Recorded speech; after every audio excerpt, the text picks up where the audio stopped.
नमस्कार, जोहार, आदाब। आप देख रहे हैं करंट खबर। जामताड़ा की डीएलओ साहिबा ने कुछ ऐसी बातें कही जिसे सुनकर आप आश्चर्यचकित हो जाएंगे। देखें करंट खबर की खास रिपोर्ट।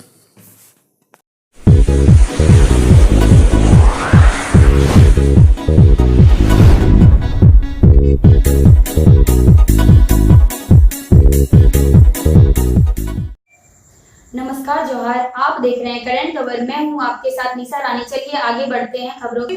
हमारे जो स्टूडेंट है इनसे मैं यही कहना चाहूंगी कि मैं आप लोगों जैसे इतना भाग्यशाली नहीं थी। क्यों?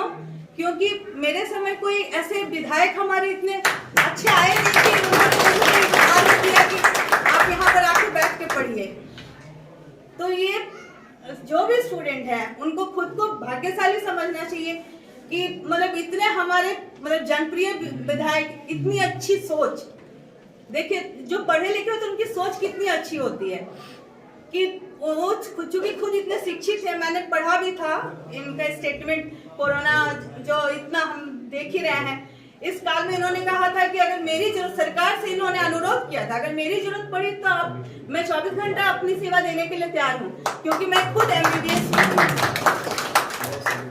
तो ये जो प्रेरणा है, इन्होंने हम सबको प्रेरणा लेनी चाहिए। और जो भी स्टूडेंट है उनको खुद को भाग्यशाली समझना चाहिए कि आज हमारे विधायक महोदय आके हमें इतना बड़ा गिफ्ट दिया है।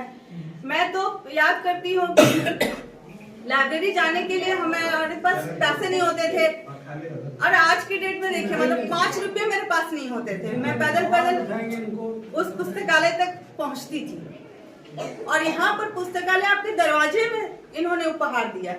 तो सोचिए, इसका फायदा उठाइए। यही मंदिर है, यही मस्जिद है, यही गुरुद्वारा है, और ये जो पुस्तकें हैं ये हमारे लिए भगवान है, यही खुदा है, यही अल्लाह है। बड़ा और कुछ भी नहीं है। ये जो ज्ञान आपको मिलेगी ना, ये जो प्रखंड विकास पदाधिकारी की कुर्सी से यहाँ तक आपको पहुंचा देगी। जो हम सपना देखते हैं और हम और उम्मीद और आशा करेंगे और विश्वास है हमें कि हमारे विधायक महोदय और ऊंचे स्थान पे जाएंगे। तो जो भी यहाँ बच्चे हैं, स्टूडेंट हैं, यहाँ से लेके और आगे तक जाएंगे।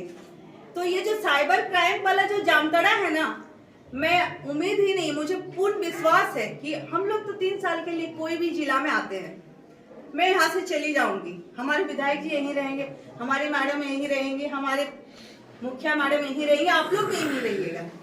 लेकिन 3 साल के बाद जब मैं अखबारों में पढ़ूंगी, समाचार पत्रों में, न्यूज चैनल में देखूंगी कि जामताड़ा जो है अब साइबर क्राइम के लिए नहीं जाना जाता है, अब शिक्षा के लिए जाना जाता है। सब जानते हैं यहाँ से कोई डॉक्टर, इंजीनियर और कोई हमारे जैसे पदाधिकारी और कोई IAS निकलेंगे ना, तो आप सबको जितने, उनके परिवार को जितनी खुशी होगी, विधायक जी को जितनी उस परिवार को जितनी खुशी होगी ना, उससे ज्यादा हमारे विधायक महोदय को खुशी होगी, मुझे खुशी होगी, हमारे वीडियो साहब हो सकता है यहाँ नहीं रहेंगे, इनको खुशी होगी, क्योंकि हम लोग यहाँ से दूर जाए रहेंगे और इस समाचार को पढ़ रहे होंगे। तो सोचिए कितनी खुशी होगी। आज का दिन ये छोटा मोटा दिन नहीं है। मैं बोलूँ ना कि मुझे एक जलन के साथ खुशी हो रही है। क्यों? क्योंकि खुशी वाली जलन हो रही है कि मेरे टाइम कोई विधायक ऐसे नहीं थे कि उन्होंने कि मुझे उपहार में दिया, लीजिए आप यहाँ पर पढ़िए। बहुत मुश्किल से स्टूडेंट लाइफ में मुश्किल से पढ़ा।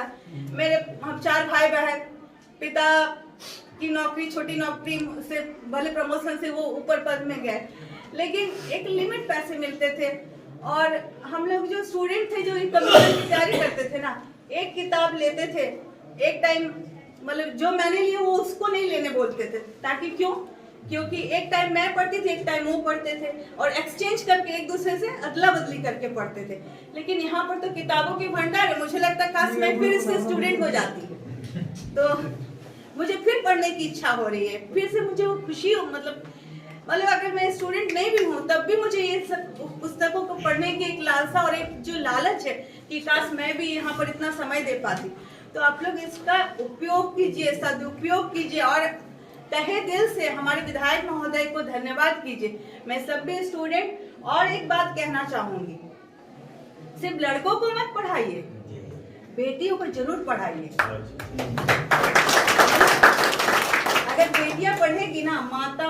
बहनें और जो भी अभिभावक है, थोड़ी सी उनको अवसर दीजिए। अगर छोटा सा अवसर दीजिएगा ना, तो जो जैसे मैं आज कुर्सी में बैठी हूँ, वैसे आपकी बेटियां भी कुर्सी में बैठेंगी। जैसे मैडम बैठी है, ऐसे ही बैठेंगी जैसे ये मैडम है। थोड़ा सा अवसर दीजिए, इतनी ही जरूरत है। मैं आप सबों को तहे दिल से धन्यवाद कहती हूँ। जय हिंद, जय भारत, जय। कि जो समस्या है पढ़ने लिखने का और जितने भी समस्या रहते हैं हमेशा हल करने का कोशिश करते हैं।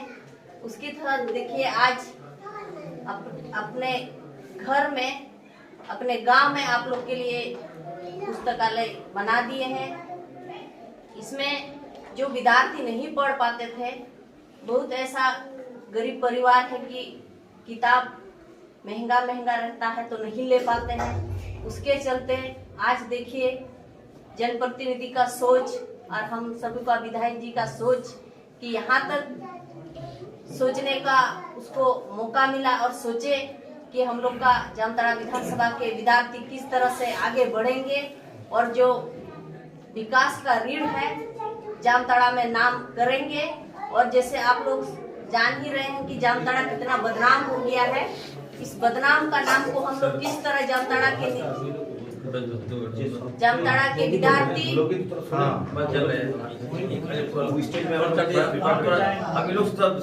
जो है ना, ये बड़े बुजुर्गों के लिए भी है और जो अभी जो बच्चे पढ़ रहे हैं उन लोगों के लिए भी है। तो सभी को मौका मिला जाए और मिले। और जितने भी यहाँ लड़की सब है आप लोग भी पढ़िएगा।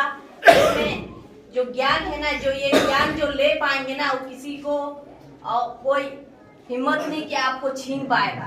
इसीलिए आप ये ज्ञान जो शिक्षित हो गए, समझे कि वो अपना जो मंजिल है वो जरूर एक दिन ना एक दिन हासिल करेंगे और आगे बढ़ेंगे।